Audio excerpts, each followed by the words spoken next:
skinny dipping climax, but I had to do it alone. All tales lead to a climax, a moment of raw truth and piercing clarity. As dawn paints the horizon with its gentle hues, I stand ready, poised at the precipice of revelation.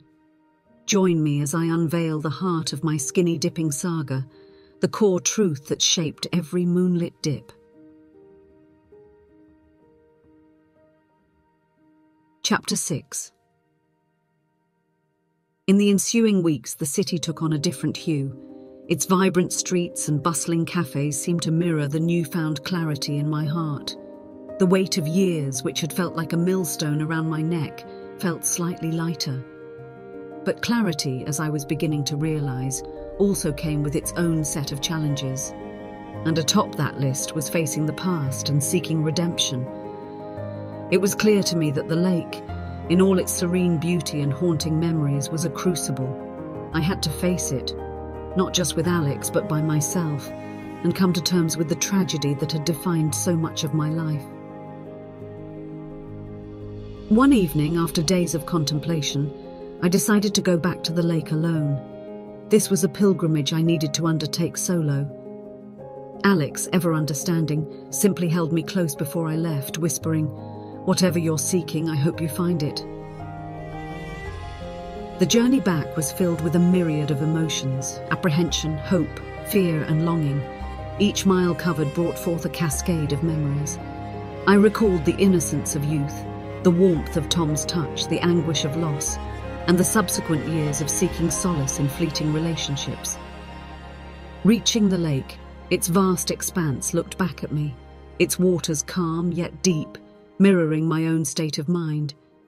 I settled down at our usual spot, the same spot where I had recounted so many tales, where I had laughed and cried, and where I had seen relationships blossom and wither. The stillness was palpable, interrupted only by the soft rustling of leaves and the distant call of a nightingale.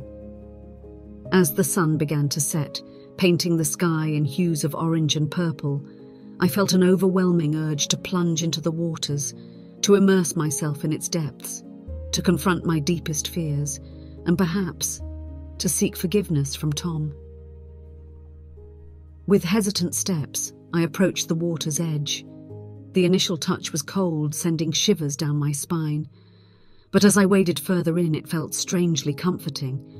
The lake, in all its vastness, seemed to be embracing me, drawing me into its fold.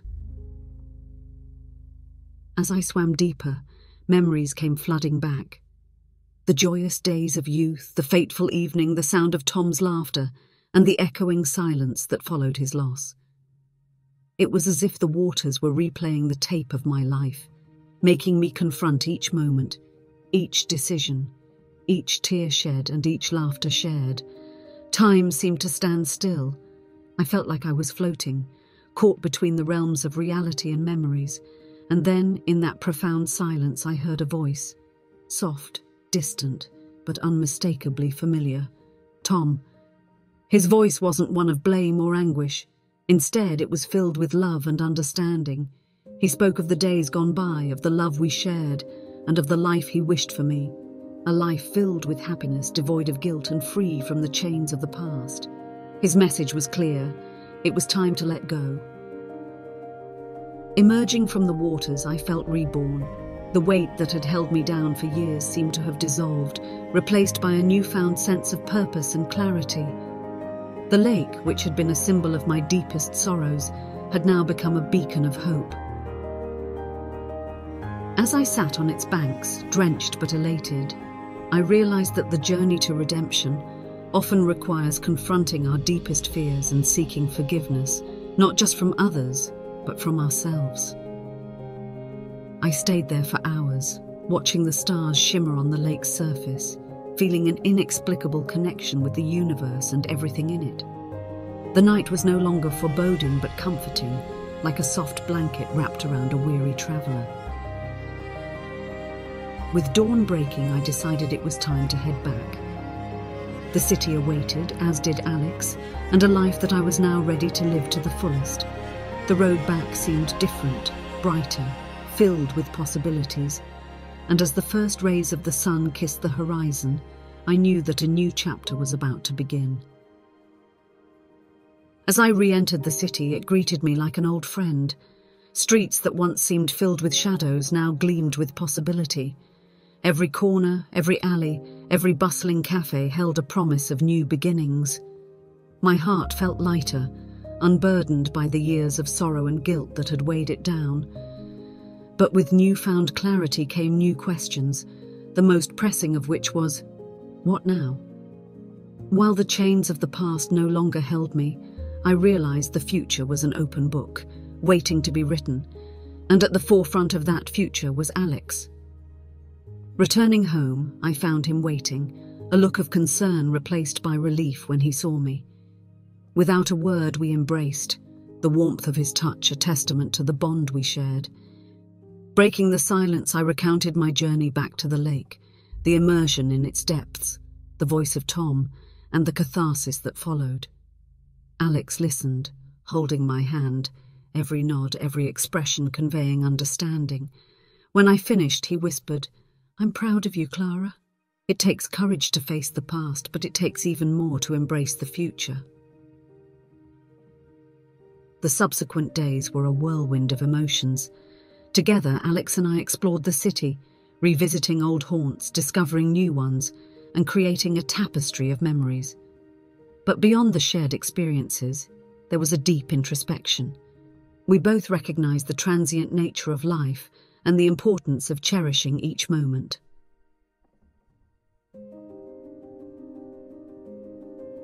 One evening, as we sat on my apartment's balcony, overlooking the city's skyline, Alex broached the subject of the future. "Clara," he began, "we've shared stories, pains, joys, and more, but what does the future hold for us?" I took a deep breath. "Alex, the lake taught me many things, among them the fact that we can't predict the future. All we can do is live in the present, cherish it, and hope for a brighter tomorrow." He nodded. "I agree. But there's something else I've been thinking about, a future where we're together, not bound by the past or its shadows. A future where we face challenges hand in hand." The implication was clear. Alex was talking about a deeper commitment, a shared life. I looked into his eyes, searching for answers, finding only love and hope. "Are you suggesting?" He smiled. "A life together, Clara. A life where we cherish each moment, stand by each other through thick and thin, and build a future on the foundation of love and trust." It was a lot to take in. But as I pondered over it, I realized that life's beauty lay in its unpredictability, in the chances we take, in the leaps of faith, in the shared dreams. And with Alex, I felt a connection, a bond that went beyond mere companionship. Taking his hand, I whispered, "Yes, Alex, let's embrace tomorrow together." The city lights shimmered in the distance, the night's silence punctuated by the distant hum of traffic and the soft whispers of two souls intertwined. And as the first light of dawn painted the horizon, a new chapter in Clara's life began, one filled with hope, love, and endless possibilities.